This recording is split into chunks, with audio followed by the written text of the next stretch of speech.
নমস্কাৰ, এই মুহূৰ্তত দিবলৈ লৈছোঁ আজি ৰাতিপুৱাৰ বহুকেইটা গুৰুত্বপূৰ্ণ খবৰ। আজি হৈছে ২৭ এপ্ৰিল।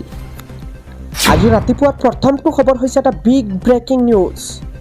এই মুহূৰ্তত জনাই আছোঁ ২ শতাধিক যাত্ৰী থকা বিমানত হৈছে অঘটন।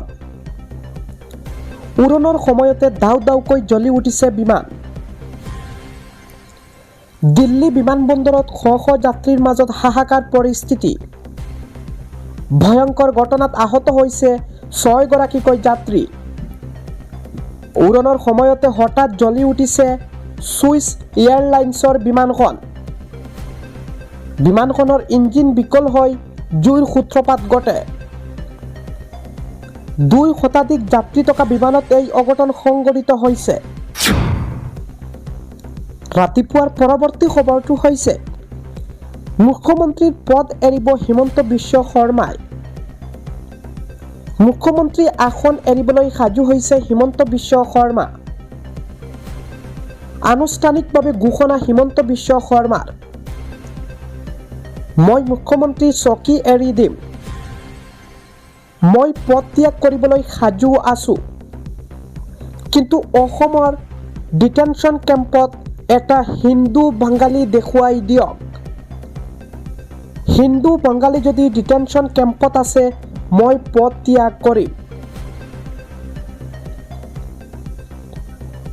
ৰাতিপুৱাৰ পৰৱৰ্তী খবৰটো হৈছে ৰাজ্যৰ প্ৰান্তে প্ৰান্তে হৈছে কাল ধুমুহাৰ তাণ্ডৱ। এফালৰ পৰা সকলো ভাঙি চুৰমাৰ কৰিছে প্ৰচণ্ড ধুমুহাই। অন্ধকাৰে আৱৰি ধৰিছে মহানগৰী।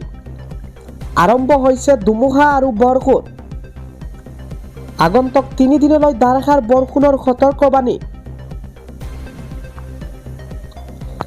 ৰাজ্যৰ ঠায়ে ঠায়ে বতৰৰ বাবে বাতিল কৰা হৈছে বিহুৰ সাংস্কৃতিক অনুষ্ঠান। ধুমুহাই উৰুৱাই নিলে বিহুৰ পেণ্ডেলসমূহ।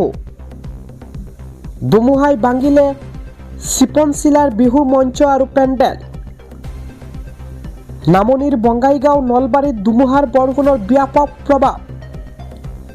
ৰাজ্যৰ ২৬খনকৈ জিলালৈ ইয়েলো এলাৰ্ট জাৰি কৰিছে বতৰ বিজ্ঞান কেন্দ্ৰই।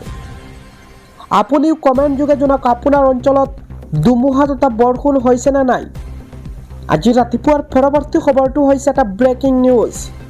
পুলিচ ইউনিফৰ্মত চেলফি মাৰিলে বা ৰীল বনালে চাকৰি হেৰুৱাব লাগিব। কৰ্তব্যৰত সময়ত কপালত ফুট ল'ব নোৱাৰিব আৰক্ষী বিষয়াই। আৰক্ষীক লৈ আহি গৈছে নতুন SOP। কৰ্তব্যৰ সময়ত কপালত ফুট ল'ব নোৱাৰিব আৰক্ষীয়ে। যদি ফুট লয় ১ ছেকেণ্ডৰ বাবে লগাই মচি পেলাব লাগিব। ইউনিফৰ্মৰ সৈতে টুপি আৰু বেল্ট পিন্ধাটো বাধ্যতামূলক। ইউনিফৰ্ম পিন্ধি 10টা আঙুলিত আঙুঠি পিন্ধিব নোৱাৰিব। কোনো আৰক্ষীয়ে নিজৰ ধৰ্মীয় পৰিচয় প্ৰকাশ কৰিব নোৱাৰিব। মহিলা আৰক্ষীয়ে অত্যাধিক মাত্ৰাত মেকআপো কৰিব নোৱাৰিব। ইফালে সোণৰ অলংকাৰ পিন্ধিব নোৱাৰিব মহিলা আৰক্ষীয়ে। আৰক্ষীয়ে ফেচবুকত ইউনিফৰ্ম পিন্ধি ফটো আপলোড কৰিব নোৱাৰিব। আৰক্ষীৰ ইউনিফৰ্ম পিন্ধি কোনো প্ৰচাৰত ভাগ ল'বও নোৱাৰিব। ছ'চিয়েল মিডিয়া চলাওঁতে নীতি নিয়ম মানিব লাগিব আৰক্ষীয়ে। নিজৰ প্ৰচাৰৰ বাবে আৰক্ষীৰ ইউনিফৰ্ম ব্যৱহাৰ কৰিব নোৱাৰিব। ঘোষণা হৈছে বিহাৰৰ আৰক্ষী সঞ্চালক প্ৰধান বিনয় কুমাৰৰ। আজি ৰাতিপুৱাৰ পৰৱৰ্তী খবৰটো হৈছে মমতা বেনাৰ্জীক টকা সৰকা ৰাহুল গান্ধীৰ। মোৰ বিৰুদ্ধে ৩৬টা গোচৰ তৰিছিল বিজেপিয়ে। কিন্তু মমতা বেনাৰ্জীৰ বিৰুদ্ধে গোচৰ 0। মমতা বেনাৰ্জীৰ আছে বিজেপিৰ প্ৰতি। বিজেপিৰ বিৰুদ্ধে সদায়ে নৰম মমতা বেনাৰ্জী। বিজেপি তৃণমূল কংগ্ৰেছৰ কাজিয়া এখন নাটক। মোদী চৰকাৰে মোৰ বিৰুদ্ধে প্ৰায় ৩৬টা গোচৰ দিছিল। EDয়ে মোক ৫৫ ঘণ্টা জেৰা সোধা পোছাও কৰিছিল। কিন্তু মমতা বেনাৰ্জীৰ বিৰুদ্ধে এটাও গোচৰ নাই। বিজেপিৰ বিৰুদ্ধে পোনপটীয়াকৈ যুঁজ লগা নাই মমতা বেনাৰ্জীয়ে। মোদীয়ে মমতা বেনাৰ্জীৰ বিৰুদ্ধে এটা শব্দ বেয়াকৈ নকয়। কংগ্ৰেছে দেশৰ সংবিধান ৰক্ষাৰ বাবে যুঁজি আছে। RSS বিজেপিয়ে সমগ্ৰ দেশতে হিংসা বিয়পাই আছে। কিন্তু কংগ্ৰেছে হিংসাৰ ঠাইত প্ৰেমৰ দোকান খুলিছে। মমতা বেনাৰ্জীক থকা সৰকা ৰাহুল গান্ধীৰ। আজি ৰাতিপুৱাৰ পৰৱৰ্তী খবৰটো হৈছে মানুহে মানুহৰ বাবে সহায় কৰিব লাগে, এই কথাষাৰ ভূপেন দাই কৈ গৈছিল।